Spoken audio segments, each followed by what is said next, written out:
Hello दोस्तों, online classes में आप सभी का स्वागत है। दोस्तों, आज का हमारा टॉपिक है यानी सामाजिक न्याय। सामाजिक न्याय से क्या जानते हो, सामाजिक न्याय क्या होता है और सामाजिक न्याय कहाँ कहाँ पे काम आता है और सामाजिक न्याय किन क्षेत्रों में होता है। सामाजिक न्याय से अभिप्राय दोस्तों सामान्यतः होता है यानी सामाजिक आधारों पर किसी से भेदभाव अर्थात धर्म, मूल, वंश, जाति, लिंग व जन्म स्थान के आधार पर कोई भेदभाव नहीं किया जा सकता, उन्हें सामाजिक न्याय कहा जाता है। क्या कहा जाता है दोस्तों? उन्हें सामाजिक न्याय कहा जाता है।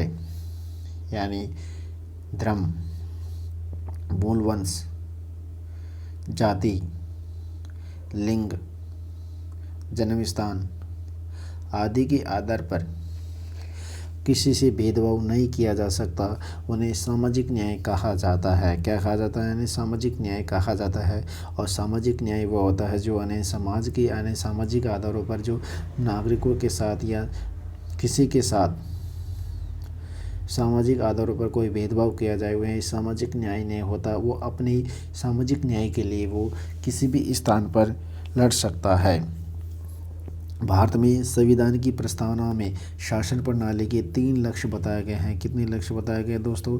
भारत की संविधान प्रणाली में 3 लक्ष्य बताए गए हैं। यानी भारत की संविधान प्रणाली में कितने लक्ष्य बताए गए दोस्तों? 3 लक्ष्य बताए गए हैं। 3 लक्ष्य कौन कौन से बताए गए हैं? वो है लक्ष्य है न्याय, स्वतंत्रता और समानता। क्या है? न्याय, स्वतंत्रता और समानता। यानी भारत की संविधान प्रणाली में कितने लक्ष्य बताए गए दोस्तों? 3 बताए गए हैं। भारत की संविधान प्रस्ताव यानी संविधान की प्रस्तावना में जो शासन प्रणाली है उसमें 3 लक्ष्य बताए गए थे। न्याय बताया गया था, स्वतंत्रता बताया गया था और समानता बताया गया था। कितना दोस्तों? न्याय, स्वतंत्रता और समानता बताई गई थी। यानी भारतीय संविधान की जो प्रस्तावना है उसमें जो शासन प्रणाली है उसके 3 लक्ष्य बताए गए थे। उसमें 3 शब्द आते हैं जो हमारे सामाजिक न्याय को पालन करते हैं। न्याय करता है, स्वतंत्रता है और समानता है दोस्तों। उसी प्रकार दोस्तों हम एक टेबल के माध्यम से यानी न्याय व्यवस्था को समझते हैं। न्याय क्या है? प्रस्तावना में दोस्तों यानी न्याय को कितने प्रकार क्या बताया गया दोस्तों? 3 प्रकार से हमारी शासन प्रणाली को बताया गया। किसमें दोस्तों? प्रस्तावना में बताया गया, जिसमें नागरिकों को 3 प्रकार की न्याय की स्वतंत्र न्याय मिलना चाहिए। कितने प्रकार का न्याय होता है दोस्तों? नागरिकों के लिए 3 प्रकार का न्याय होता है। एक तो आता है न्याय, 3 प्रकार की यानी प्रस्तावना में जो शासन प्रणाली है उसमें हमारे समस्त नागरिकों को 3 प्रकार का न्याय दिया गया है। पहला है न्याय दिया गया है और स्वतंत्रता और समानता। यानी न्याय, स्वतंत्रता और समानता दी गई है। न्याय 3 प्रकार के होते हैं। एक तो सामाजिक न्याय होता है, आर्थिक न्याय होता है और राजनीतिक न्याय होता है। कितने प्रकार का न्याय होता है? 3 प्रकार का न्याय होता है। सामाजिक न्याय होता है, आर्थिक न्याय होता है, राजनीतिक न्याय होता है। उसी प्रकार दोस्तों स्वतंत्रता यानी हमें 5 प्रकार की दी गई है। कितने प्रकार की दोस्तों? स्वतंत्रता हमें 5 प्रकार की दी गई है। पहली स्वतंत्रता में विचारों की स्वतंत्रता दी गई है, अभिव्यक्ति की स्वतंत्रता दी गई है और विश्वास की स्वतंत्रता भी दी गई है और धर्म उपासना की स्वतंत्रता भी दी गई है। किसी यानी धर्म उपासना की स्वतंत्रता भी दी गई है हमें। यानी न्याय 3 प्रकार का दिया गया है, सामाजिक न्याय, आर्थिक न्याय और राजनीतिक न्याय। उसी प्रकार दोस्तों हमें स्वतंत्रता भी 3 प्रकार की दी गई है। 5 प्रकार की स्वतंत्रता: विचारों की स्वतंत्रता, अभिव्यक्ति की स्वतंत्रता और विश्वास की स्वतंत्रता, धर्म की स्वतंत्रता और उपासना की स्वतंत्रता दी गई है। और हमें समानता का अधिकार भी दिया गया है। समानता में आती है दोस्तों हमें प्रतिष्ठा का समान प्रतिष्ठा की समानता दी गई है। प्रतिष्ठा का जो समान अवसर मिलना चाहिए और अवसर भी मिलना चाहिए। यानी हमें समानता का पालन भी, हमारे से समानता दी गई है, सभी नागरिकों को एक समानता दी गई है और सभी नागरिकों को एक समानता स्वतंत्रता दी गई और सभी नागरिकों को एक न्याय यानी सभी को समान न्याय दिया गया है। इस प्रकार समानता, प्रतिष्ठा और अवसर वाली दी गई है और स्वतंत्रता 5 प्रकार की और न्याय यानी 3 प्रकार का न्याय दिया गया है। कितने प्रकार दोस्तों? 3 प्रकार का न्याय दिया गया है। कितने प्रकार का दोस्तों? 3 प्रकार का न्याय दिया गया है। इसलिए भारत लोकतांत्रिक और कल्याणकारी राज्य है। क्या है दोस्तों? भारत एक लोकतांत्रिक यानी जो भारत क्या था? भारत लोकतांत्रिक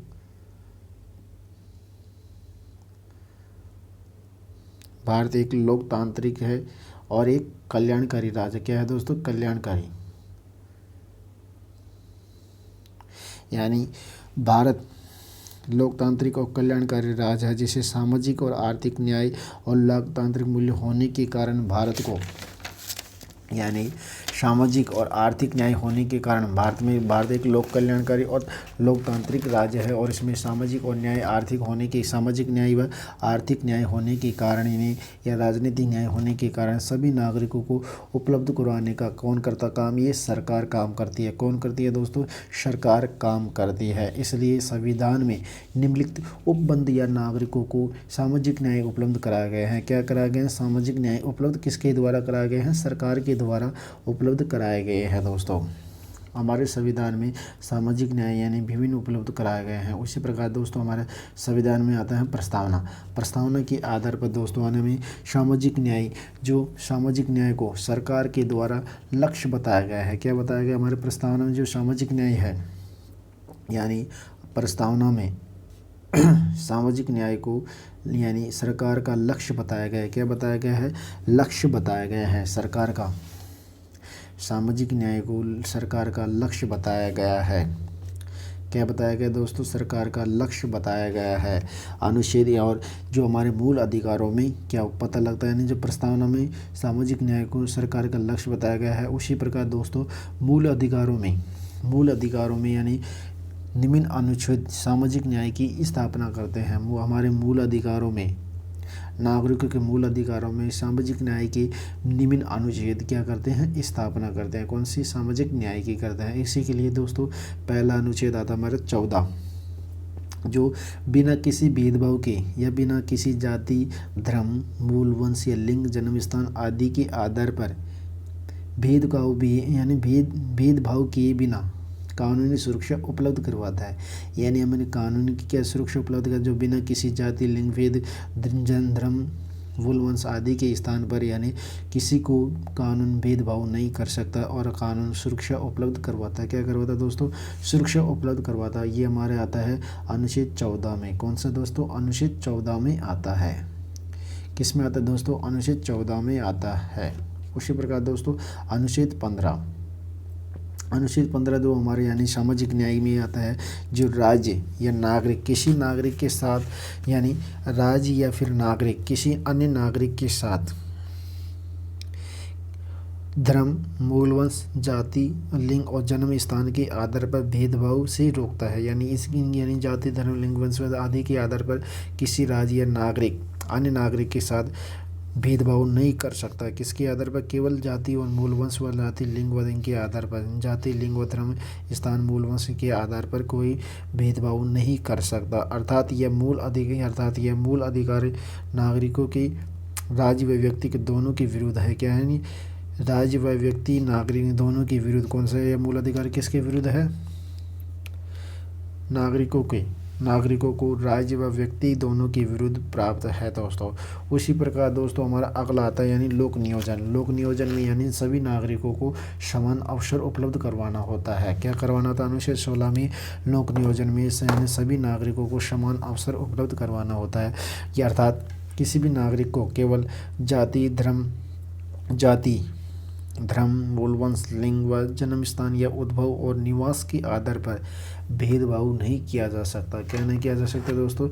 भेदभाव नहीं किया जा सकता। जाति, लिंग और धर्म, मूल, वंश के आधार पर भेदभाव नहीं किया जा सकता। इन्हें सभी को लोक नियोजन के समान अवसर उपलब्ध करवाने की जिम्मेदारी होती है दोस्तों। किस अनुच्छेद के अनुसार दोस्तों? सरकार के द्वारा यानी 16 अनुच्छेद के अनुसार। और किसी नागरिक के द्वारा जाति, लिंग, वेद के आधार पर केवल नागरिक या राज्य के द्वारा नहीं कर सकता। और भेदभाव अर्थात यानी ओनली भेदभाव अनुच्छेद 14 में नहीं कर सकते, और तथा राज्य व नागरिक के द्वारा इस पे अनुच्छेद 15 के अनुसार नहीं कर सकते, जो हमारे मूल अधिकार के विरुद्ध है।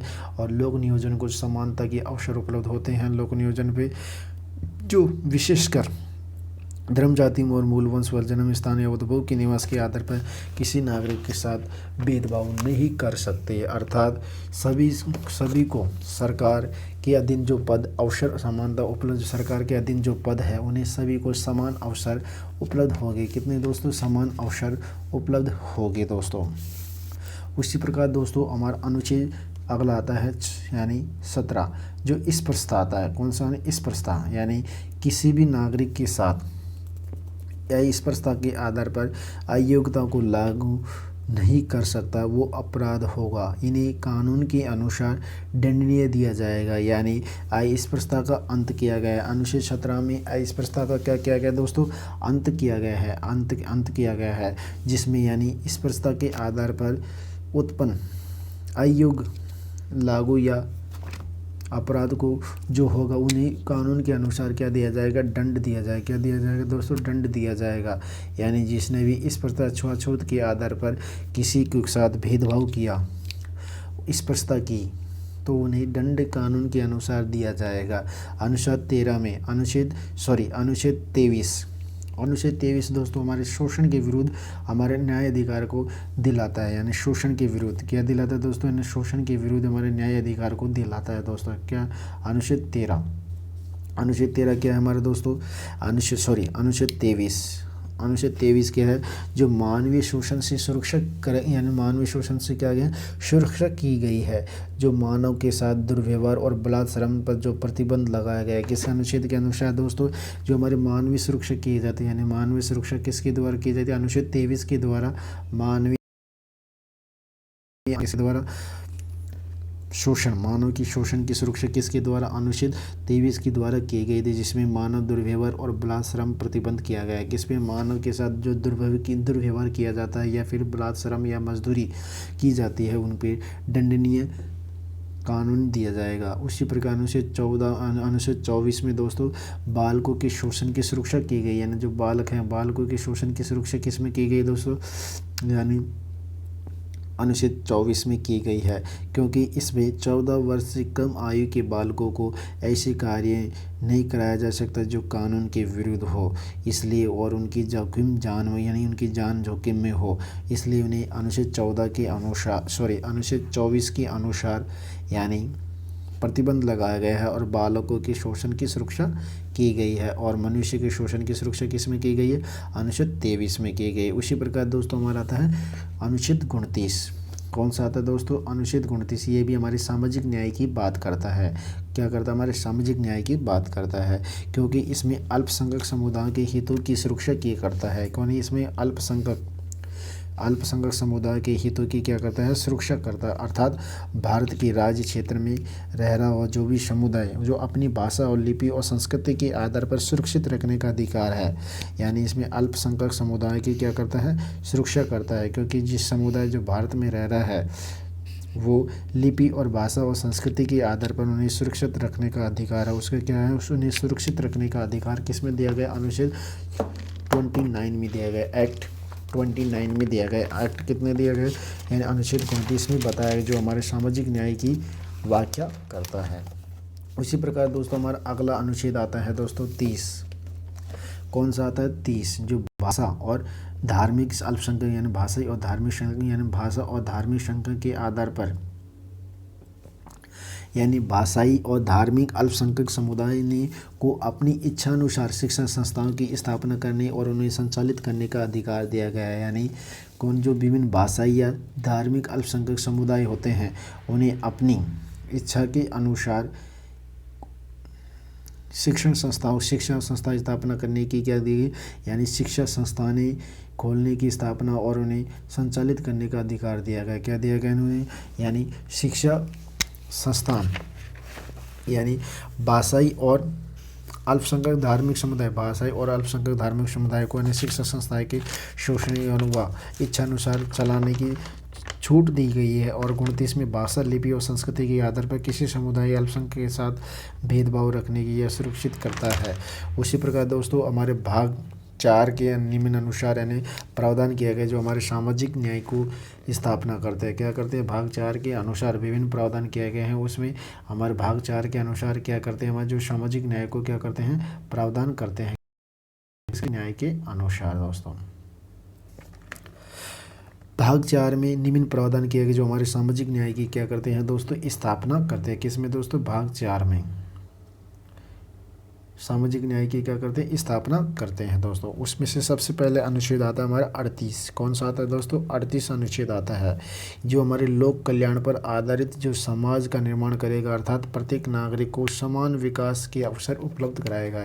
यानी लोक कल्याण पर जो आधारित होता है जो हमारा समाज, लोक कल्याण पर आधारित समाज को यानी क्या कराएगा, यानी निर्माण कराएगा। लोक कल्याण पर जो आधारित समाज का क्या करेगा, निर्माण करेगा और प्रत्येक नागरिक को समान विकास के अवसर उपलब्ध कराएगा। क्या करेगा, समान विकास का अवसर उपलब्ध कराया जाएगा। क्या कराएगा दोस्तों, समाज अवसर, यानी सभी को लोक कल्याणकारी राज्य की स्थापना करेगा, निर्माण करेगा और सभी नागरिकों को समान विकास की अवसर उपलब्ध कराया जाएगा। यानी जो समान नागरिक के अवसर क्या करेंगे, उपलब्ध कराया जाएगा। इस प्रकार दोस्तों ये हमारा था क्या, अनुच्छेद 38। उसके बाद हमारा था अगला अनुच्छेद आता है 39। कौन सा अनुच्छेद आता है दोस्तों, 39 अनुच्छेद आता है। 39 अनुच्छेद में भी सामाजिक न्याय की बात की गई है। यह राज्य अपनी जो नीति का निर्माण इस प्रकार करेगा क्योंकि प्रत्येक नागरिक या महिला पुरुष को जीविकोपार्जन का साधन उपलब्ध हो। क्या करेगा, यानी राज्य अपने राज्य की 39 में क्या कहा गया दोस्तों, यानी और 38 में लोक कल्याण पर जो समाज का निर्माण इस प्रकार करेगा जो प्रत्येक नागरिक को समान यानी विकास के अवसर उपलब्ध हो। और 39 में राज्य अपनी नीतियों में ऐसा प्रावधान या इस प्रकार निर्माण करेगा जो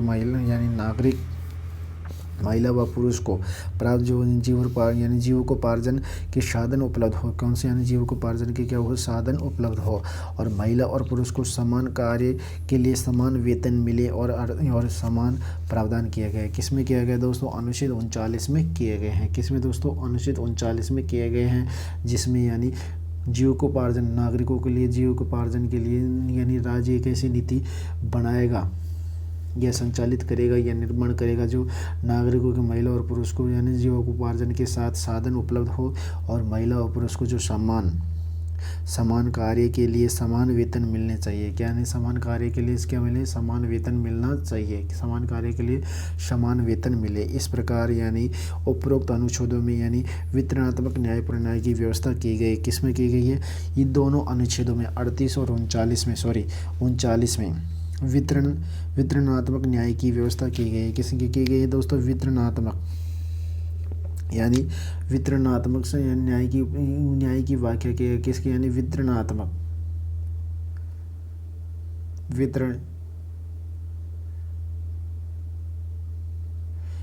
वितरणात्मक न्याय की व्यवस्था की गई है। किसके की गई दोस्तों, वितरणात्मक न्याय की व्यवस्था करते हैं। कौन से, अनुच्छेद 39 और अनुच्छेद 38। कौन सा दोस्तों, अनुच्छेद 39 और अनुच्छेद 38। उसी प्रकार दोस्तों हमारा अगला अनुच्छेद आता है दोस्तों, कौन सा आता है, हमारा अगला अनुच्छेद आता है 41। कौन सा दोस्तों, 41। हमारा अगला अनुच्छेद आता है 41 अनुच्छेद जो हमारी क्या करते हैं दोस्तों, 41 अनुच्छेद हमारे भी वो करते हैं क्या, सामाजिक न्याय की व्याख्या करते हैं। कौन से करते हैं दोस्तों, सामाजिक न्याय की व्याख्या, क्योंकि ये राज्य उच्च दशाओं में काम, शिक्षा और लोक सहायता उपलब्ध कराएगा। यानी उच्च दशाओं में राज्य क्या कराएगा, अनुच्छेद 41 के तहत यानी उच्च दशाओं में यानी काम और शिक्षा व लोक सहायता उपलब्ध कराएगा। क्या कराएगा, लोक सहायता उपलब्ध कराएगा। यानी अनुच्छेद 41 के तहत सामाजिक न्याय की बात करता है, जिसमें राज्य उच्च दशाओं में काम उपलब्ध कराएगा। क्या कराएगा दोस्तों, काम कराएगा, काम, शिक्षा और लोक सहायता उपलब्ध कराएगा। क्या कराएगा, लोक सहायता उपलब्ध कराएगा। उसी प्रकार दोस्तों यानी अनुच्छेद 42 में हमारा भी जो काम की न्याय संगत और मनोवांछित दशाओं को उपबंध करेगा। क्या करेगा, मनोवांछित यानी काम की दशाओं की व्याख्या करेगा या उपबंध करेगा, जो महिलाओं के लिए प्रस्तुति सहायता का उपबंध करेगा। क्या करेगा, प्रस्तुति सहायता का उपबंध करेगा।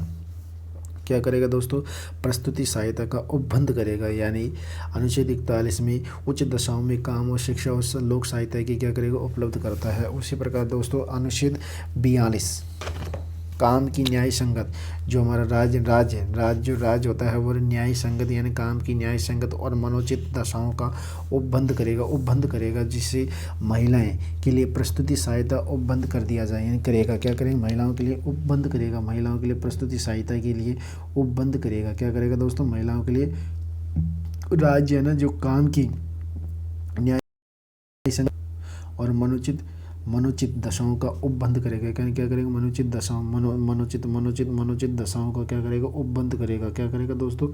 उपबंध करेगा। मनोचित दशाओं का क्या करेगा? उपबंध करेगा। ये अनुच्छेद 42 के तहत की गई है। यानी काम न्याय और शिक्षा लोक सहायता अनुच्छेद 41 करता है, और राज्य काम की न्याय संगत और मनोचित दशाओं का उपबंध करेगा अनुच्छेद 42 के अनुसार। ये और हमारा अगला अनुच्छेद आता है दोस्तों 43। ये भी सामाजिक न्याय की व्यवस्था करता है। कौन से? यानी सामाजिक न्याय की व्यवस्था करता है, जिसमें आता है दोस्तों यानी राज्य के कर्मचारियों के लिए जो निर्वाह या मजदूरी उपबंध करेगा। कौन करेगा? कुटीर उद्योगों का बढ़ावा देगा। राज्य कर्मचारियों के लिए निर्वाह व मजदूरी वह उपबंध करेगा और कुटीर उद्योगों के बढ़ावा देगा। क्या करेगा? कुटीर उद्योगों को भी बढ़ावा देगा। क्या करेगा दोस्तों? कुटीर उद्योगों को बढ़ावा देगा जो राज्य होता है। राज्य यानी अनुच्छेद 43 के अनुसार राज्य एक ऐसी नीति का निर्धारण करेगा जिससे कर्मचारियों के लिए निर्वाह व कुटीर उद्योग या मजदूरी का उपबंध करेगा। क्या करें? कुटीर उद्योग और निर्वाह मजदूरी का उपबंध करेगा और कुटीर उद्योगों को क्या देगा दोस्तों? बढ़ावा देगा। कुटीर उद्योगों को बढ़ावा देगा। अनुच्छेद किसके अनुसार? अनुच्छेद 43 के अनुसार दोस्तों। अगला हमारा अनुच्छेद आता है 44। कौन सा दोस्तों? अनुच्छेद 44। अनुच्छेद 44 में यानी जो नागरिक संहिता का प्रावधान किया गया है। किसका किया गया? नागरिक संहिता का प्रावधान किया गया है, क्योंकि इसके अनुसार यानी सभी नागरिकों को सामाजिक जीवन चलाने के लिए समान कानून का बात करता है। क्या करता है? यानी अनुच्छेद 44 में न्याय संहिता का प्रावधान किया गया। किसके दिया? नागरिक संहिता का प्रावधान किया गया है, जिसके तहत यानी सभी नागरिकों को सामाजिक जीवन चलाने के लिए समान कानून की बात करता है। क्या करता है दोस्तों? समान कानून की बात करता है। क्या अनुच्छेद 44 के अनुसार नागरिक संहिता का प्रावधान किया गया है। ये हमारे सामाजिक न्याय की बात करता है। उसी प्रकार अनुच्छेद 45 कौन सा आता है दोस्तों? अनुच्छेद 45 में दोस्तों यानी जो प्रारंभिक जो राज्य होते हैं, राज्य प्रारंभिक शिक्षा व्यवस्था की देखभाल करेगा और 6 वर्ष की कम आयु के बालकों के लिए निःशुल्क शिक्षा का प्रावधान करेगा। अनुच्छेद 45 के तहत यानी राज्य प्रारंभिक शिक्षा व्यवस्था की देखभाल करने के लिए कोई ऐसा कानून बनाया जाएगा और 6 वर्ष से कम आयु के बालक की देखभाल के लिए निःशुल्क शिक्षा का प्रावधान उपलब्ध करेगा। और अनुच्छेद 21 में भी है, यानी राज्य जो प्रारंभिक शिक्षा व्यवस्था की देखभाल करेगा और 6 वर्ष के कम आयु के शिक्षक को 6 वर्ष के कम आयु के बालकों को निःशुल्क शिक्षा का प्रावधान यानी उपलब्ध कराया जाएगा। निःशुल्क शिक्षा का प्रावधान उपलब्ध कराएगा अनुच्छेद 45 के तहत के अनुसार। 44 के अनुसार नागरिक समानता न्याय संहिता की स्थापना नागरिक संहिता का प्रावधान करता है, जो सभी नागरिकों को समान कानून देता है। और अनुच्छेद 13 में कर्मचारियों के लिए निर्वाह मजदूरी और उपबंध व कुटीर उद्योगों का प्रावधान बढ़ावा देगा। अनुच्छेद 42 में काम की न्याय संगत और मनोचित दशाओं को उपबंध करेगा और महिलाओं को लिए प्रस्तुति सहायता उपबंध करेगा। अनुच्छेद 41 में यानी काम और दशा शिक्षा सहायता का उपबंध करेगा। अनुच्छेद 45 में प्रारंभिक शिक्षा व्यवस्था की देखभाल और 6 वर्ष से कम आयु के बच्चों के लिए निःशुल्क शिक्षा का उपलब्ध कराया गया है। अनुच्छेद लास्ट आता है हमारा अनुच्छेद आता है यानी 47। कौन सा आता है अनुच्छेद दोस्तों? 47। इसमें यानी जो नागरिकों के जीवन स्तर तथा पोषाहार का स्तर को उच्च करने का प्रयास करेगा। यानी जो नागरिकों के जीवन स्तर और पोषाहार स्तर को क्या करेगा? उच्च करने का प्रयास करेगा। और मद निषेध को बढ़ावा देगा। मद यानी मादा निषेध यानी जो नशीले पदार्थ है उनको निषेध बढ़ावा देगा, यानी उन पर निषेध बढ़ावा देगा, यानी जीवन स्तर को बढ़ाएगा और पोषाहार के लिए स्तर को बढ़ाया जाएगा। अनुच्छेद 45 में नागरिकों के जीवन स्तर तथा पोषाहार स्तर को उच्च करने का प्रयास किसके तहत किया गया? अनुच्छेद 47 के अनुच्छेद किया गया। किसके अनुच्छेद दोस्तों? 47 के तहत किया गया। किसके अनुसार दोस्तों? 47 के अनुसार किया गया है। इस प्रकार दोस्तों हमारा सामाजिक न्याय का टॉपिक यहाँ पे ख़त्म होता है। दोस्तों आपको हमारा टॉपिक यानी हमारा वीडियो आपको अच्छा लगा तो आप इसे अधिक से अधिक शेयर और सब्सक्राइब जरूर करना दोस्तों। नमस्कार दोस्तों। अब पढ़ेंगे अगले टॉपिक में कोई और नया टॉपिक दोस्तों।